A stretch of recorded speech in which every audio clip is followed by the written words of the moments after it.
Hello viewers, কেমন আছেন আপনারা সবাই? আশা করি সকলে ভালো আছেন। আজকে নবম দশম শ্রেণীর বাংলা দ্বিতীয় পত্র ধাতু থেকে কিছু গুরুত্বপূর্ণ এসএসসি বোর্ড প্রশ্ন আলোচনা করবো, যা ধাতু থেকে এসএসসি পরীক্ষায় প্রশ্ন আসলে পারাই অবশ্যই কমন আসবে। চলুন ধাতু থেকে গুরুত্বপূর্ণ প্রশ্নগুলো একবার জেনে নেওয়া যাক। আর হ্যাঁ, ছোট ভাই বোনদের বলছি, চ্যানেলে সবগুলো ভিডিও দেখবো, তাহলে অবশ্যই অনেক কিছু পড়ালেখা সম্পর্কে জানতে পারবো। ধন্যবাদ সবাইকে। চলুন ভিডিওটা শুরু করা যাক।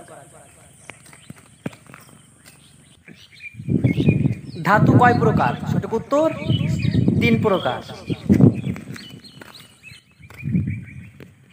খাঁটি বাংলা ধাতু কোনটি? সঠিক উত্তর আকো।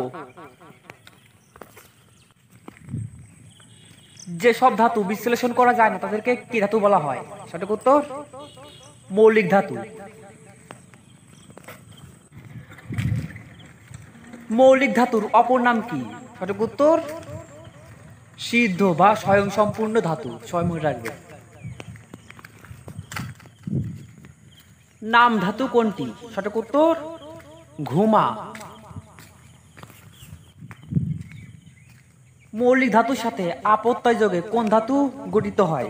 সঠিক উত্তর সাধিত ধাতু। ক্রিয়াপদের মূল অংশকে কি বলা হয়? সঠিক উত্তর ধাতু। যে ধাতুকে বিশ্লেষণ করা যায় না তাদেরকে কি বলা হয়? সঠিক উত্তর স্বয়ংসিদ্ধ ধাতু। ক্রি, গম, গ্রিড, ডট এগুলো কোন ধাতু? সঠিক উত্তর স্বয়ংসিদ্ধ ধাতু।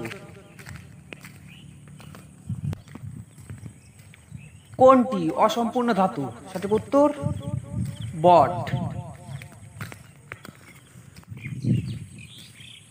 কর কোন ধাতুর উদাহরণ? সঠিক উত্তর মৌলিক।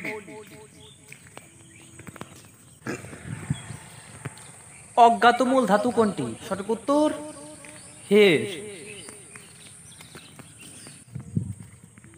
ধন্যবাদ সবাইকে সম্পূর্ণ ভিডিওটি দেখার জন্য।